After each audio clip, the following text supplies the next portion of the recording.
और बात करेंगे आज की तारीख की। 17 साल पहले आज ही के दिन यानी 11 सितंबर 2001 को अमेरिका का सामना उस हादसे से हुआ था जिसने पूरी दुनिया में दहशत पैदा कर दी थी।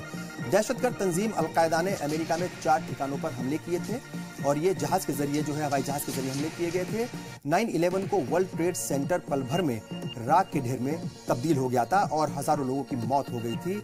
इन हमलों से अमेरिका को माशी तौर पर भी बड़ा झटका लगा था। दहशत पैदा करने के लिए अलकायदा ने 4 अमेरिकी तैयारों को पहले तो अगवा किया था और 2 जहाज उनमें से वर्ल्ड ट्रेड सेंटर के जो 3 टावर थे उनसे टकराए थे।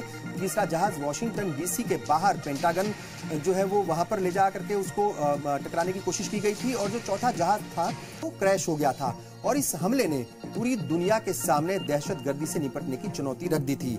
इसके बाद अमेरिका ने सरहदों और खुद को इतना मजबूत कर दिया था कि आज भी कोई दहशतगर्द तंजीम अमेरिका की तरफ आंख उठाकर देखने की हिम्मत नहीं जुटा सकती।